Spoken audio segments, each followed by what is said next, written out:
仲用緊舊嗰張八達通諗住可以2蚊搭車。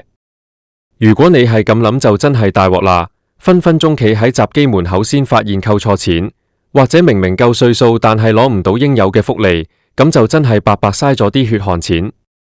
其實好多老友記，甚至係幫屋企人搞手續嘅後生仔，到今日都仲係傻傻分不清楚，究竟樂悠卡同埋長者卡有咩分別？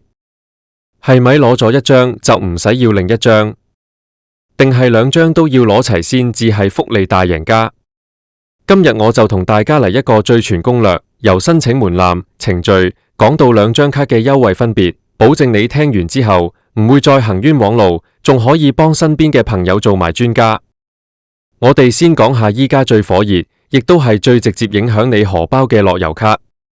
好多人會問，其實樂悠卡同以前張長者八達通有咩唔同？點解政府要勞師動眾叫大家換卡？其實最核心嘅原因就係要防止有人濫用2蚊乘車優惠。喺2024年8月25號開始，政府已經全面落實，如果你想繼續享有每程2蚊嘅乘車福利，就一定要用印有個人相片同埋姓名嘅樂悠卡。如果你仲係攞住以前嗰張普通長者八達通，或者係個人八達通去搭巴士、地鐵、渡輪或者小巴，對唔住，系統只會扣你原本嘅半價車資，而唔係2蚊。所以，如果你係喺1964年或者之前出世嘅香港居民，換言之，即係你已經年滿60歲，呢張卡你係一定要申請，冇得傾。講到呢度，可能你會話，我今年先至59歲，係咪要等到生日嗰日先申請得？呢個就係好多人忽略咗嘅細節。其實政府好人性化，只要你喺申請嗰日之後嘅3個月內就滿60歲，你已經可以提前遞交申請。即係話，如果你嘅生日係2026年6月，你依家3月就已經可以開始動手啦。唔好等到生日前夕先去搞，因為申請張卡都要時間，通常要4個禮拜左右先收到。早啲申請就可以喺你踏入60歲生日嗰一日，即刻享受2蚊搭車嘅快感。申請樂悠卡嘅方法其實好簡單，主要有2個途徑。第一種係最快、最啱後生仔或者精明老友記嘅，就係用八達通 App。你只需要準備好你張香港身份證正本同埋1張彩色近照，喺電話度跟住指示冚幾個掣，影張相上傳埋，幾分鐘就搞掂。如果老友記覺得用電話太複雜，唔緊要，仲有傳統嘅郵寄方式。你可以去各個港鐵站嘅客務中心大堂嗰啲，唔係月台，或者去民政事務處長者地區中心攞申請表格，填好晒資料，貼好相，再連埋身份證副本，放入隨表附送嘅免郵費回郵信封，寄返去八達通公司就得。記得啊，如果你係郵寄，千萬唔好記錯地址，一定要用返佢嗰個專用信封。講完點申請，我哋就要講下樂悠卡究竟有幾強大。除咗大家都知嘅2蚊搭車之外，其實樂悠卡本質上就係一張個人八達通。以前你將舊八達通入面嘅按金、餘額，甚至係消費券，通通都可以轉移去新嘅樂悠卡度。不過大家要注意，如果你以前有用開張八達通嚟做大廈出入證，或者係喺停車場用開嘅，換咗卡之後就要去返管理處重新登記，呢點係最多人唔記得，搞到返屋企入唔到閘。好啦，講完樂悠卡，依家要講下另一張大家經常混淆嘅長者卡。呢張卡同樂悠卡最大嘅分別係，佢唔係由八達通公司發出，而係由社會福利署社署發出嘅。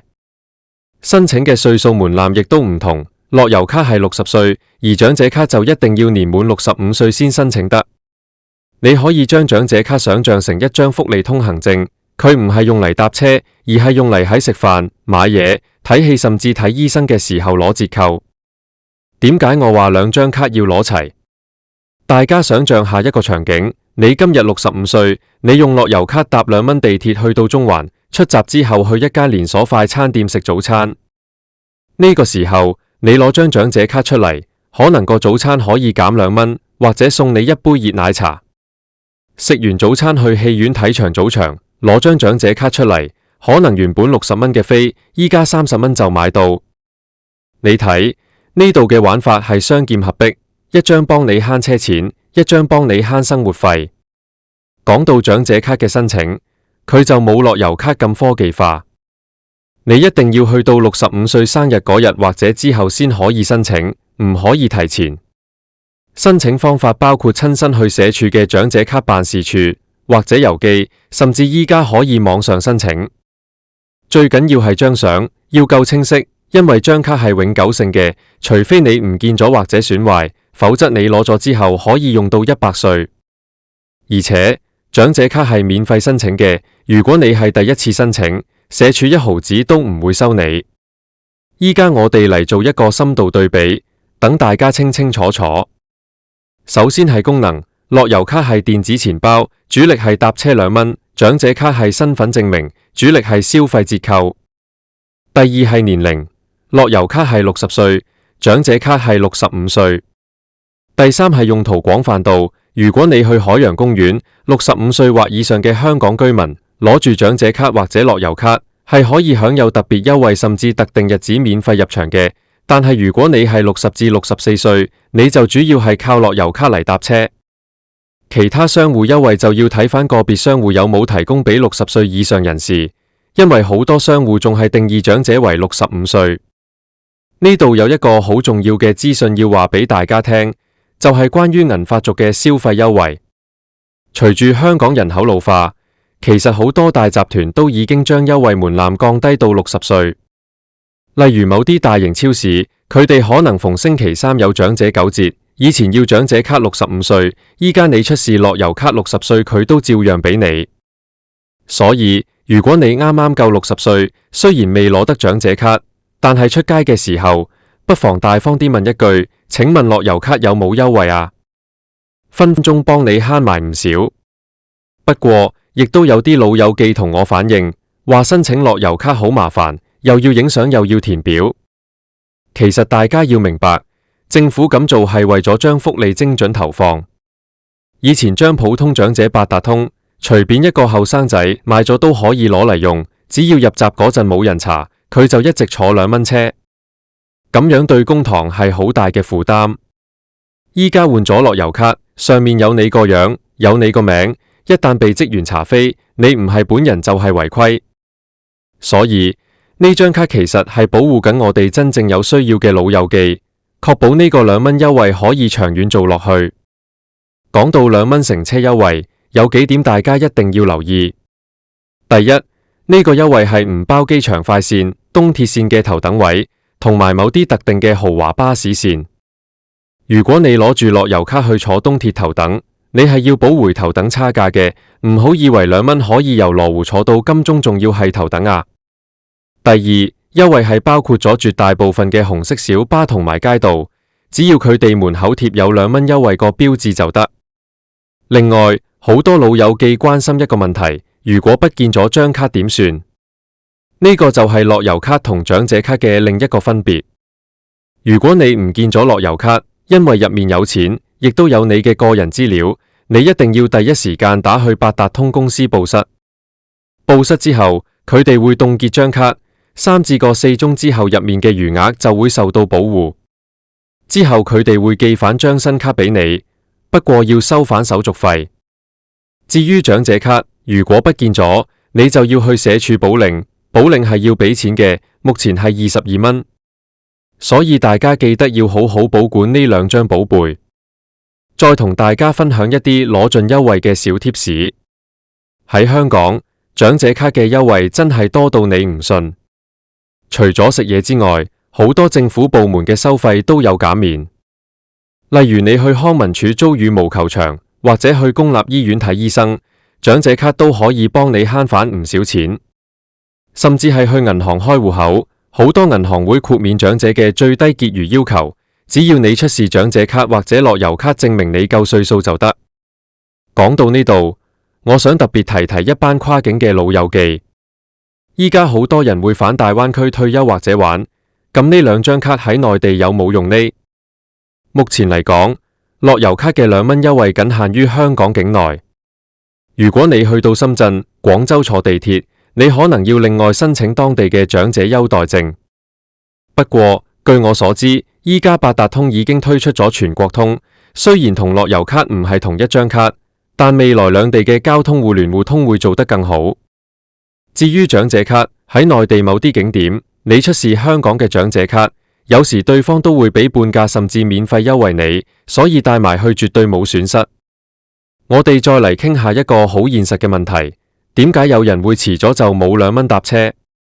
原因有兩個，一個係我頭先講嘅，如果你過咗2024年8月25號都未換樂悠卡，你將舊長者八達通就會失靈，只失去2蚊優惠。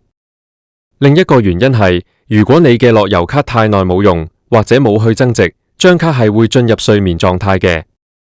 雖然唔會即刻作廢，但你入閘嗰陣會好尷尬。所以建議大家，就算依家多咗用手機支付，將樂悠卡入面點都留返幾十蚊，定期用下佢。關於樂悠卡嘅相片要求，呢度都要詳細講講，費事大家俾人彈返轉頭。張相一定要係彩色，背景要係白色或者淺色，唔好戴帽，唔好戴黑超。最緊要係唔好美顏得太勁，要見到你清晰嘅輪廓。如果你係幫屋企老人家影相，最好揾個光線充足嘅地方，用手機直接影就得，唔使專登去影相鋪。八達通公司嘅 App 有個自動剪裁功能，好方便嘅。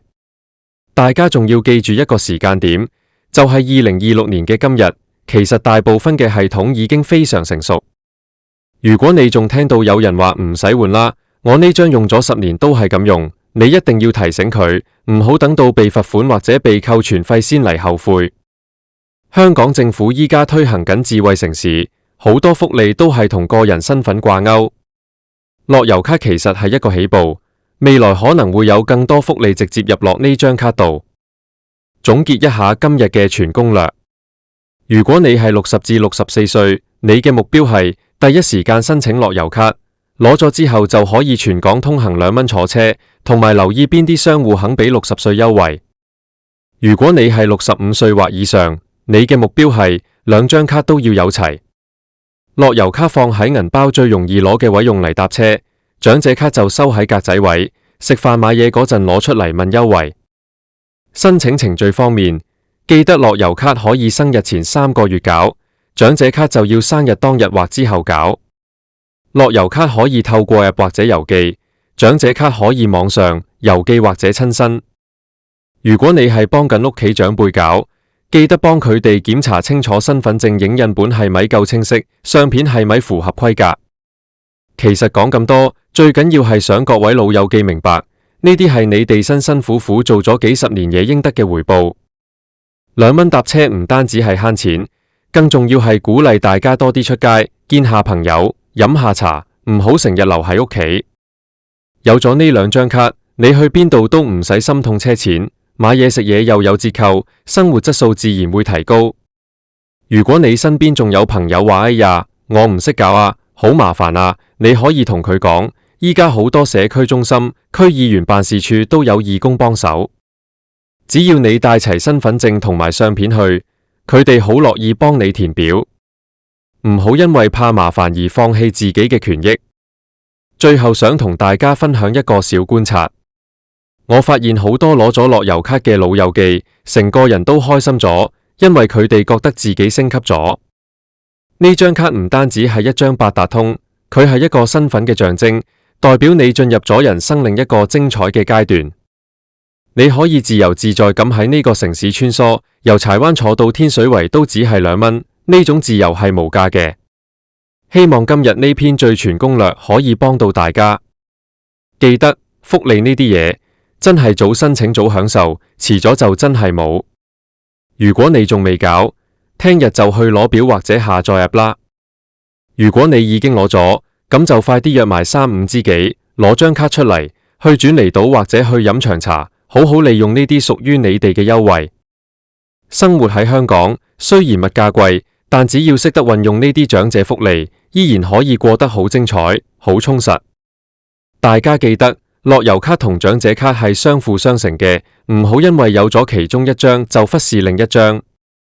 特別係65歲以上嘅朋友，長者卡喺某啲特定場合，例如申請政府資助或者進入某些特定場所時，佢嘅法律效力有時比樂悠卡更直觀。所以將兩張卡整整齊齊咁放喺銀包，就係你喺香港生活嘅最強護身符。好啦，講咗咁耐，相信大家對呢兩張卡嘅前世今生、申請細節同埋點樣攞盡優惠都已經清清楚楚。如果你仲有邊部分聽唔明，可以再聽多2次，或者直接去社署同八達通嘅官網睇返最新嘅公告。2026年嘅福利政策可能仲會不斷更新，我會繼續為大家留意住，一有新消息就即刻同大家分享。大家最緊要身體健康，攞住呢兩張卡，開開心心咁享受你哋嘅金色年華。